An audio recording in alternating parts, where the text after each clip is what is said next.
Hello, Knights fans. I'm Mike Balestra, the Director of Athletic Communications for the college. I'm here with Queens College softball coach Amy Delmore to preview the 2014 season. Welcome, Amy. Thank you, Mike. Before we look at 2014, let's go back and look at a year ago. Your team was 14-25. You had 12 conference wins. How would you assess your first season? First season was good. It wasn't what we had expected. We were low in numbers. Individually, our talent was phenomenal. It took a while for us to start meshing as a team and playing well. But this year, the girls are fired up. It's going to be a whole different team you're going to see on the field this year. Now, two things that stuck out in my mind about last year. First, your starting catcher, Caitlin Crowley, who's one of the team leaders, went down mid-season. The Commack, New York native injured herself. Just talk about how did that affect the team going forward from there?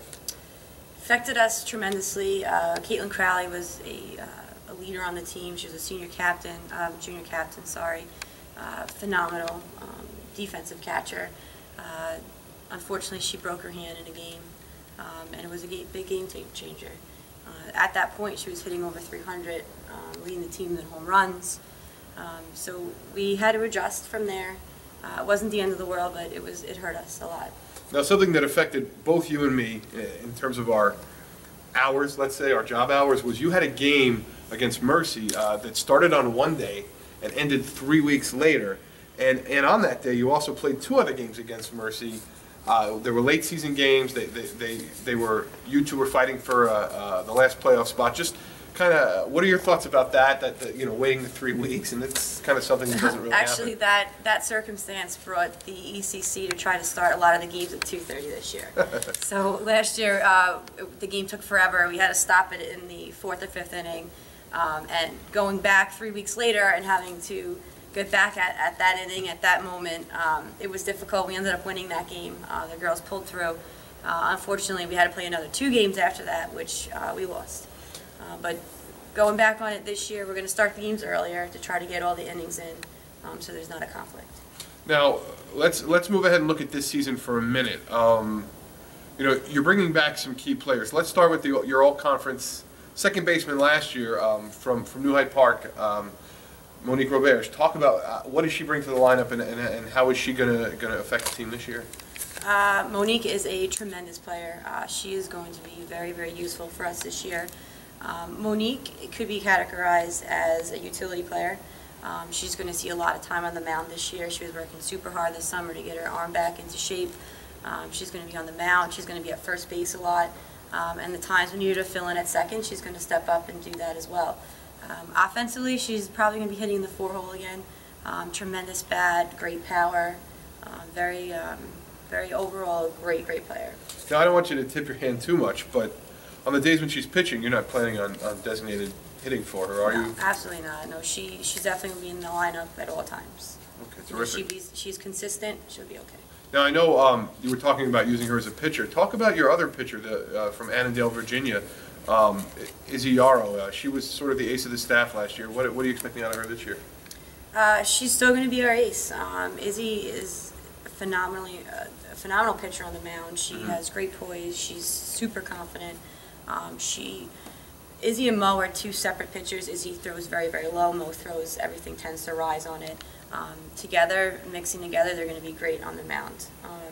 And Izzy, unfortunately, didn't get a great ERA last year because we lost the games where she pitched, but she kept us in every game.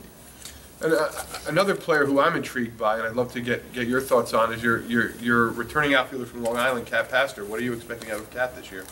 I expect Kat to be very dirty, laying out all over the place. Kat is a phenomenal player. She's the coach's dream. She'll be diving all over the place. She'll cut on her knees. She'll get the job done. She'll be great for us in the outfield. Now, I know the ECC preseason rankings came out. They picked the team 5th. What are your thoughts about that, and what are your thoughts about the conference as a whole this year?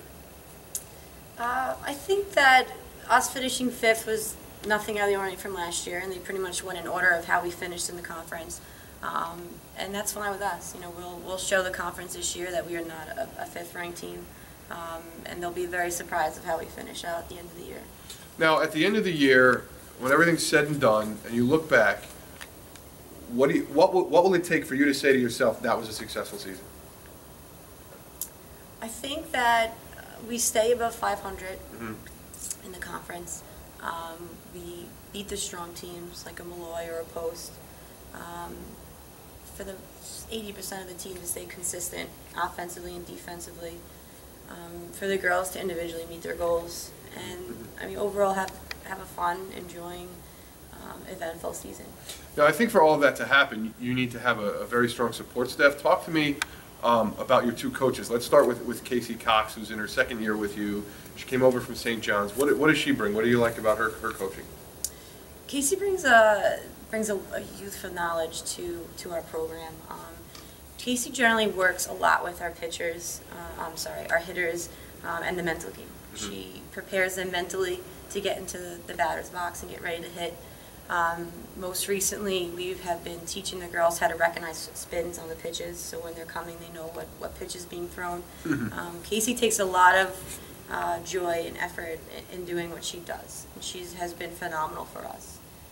It's interesting with the spin. Ted Williams used to be able to read a spinning record, and that he said that helped him as a hitter. Talk about your other coach, Diana DiPiano. What do you like about her? What does she bring that you really like? Diana's a very fiery coach. The three of us work very well with each other. Diana brings a lot of energy to the program. She usually works with the pitchers. When she's not working with the pitchers, she works a lot with the infielders.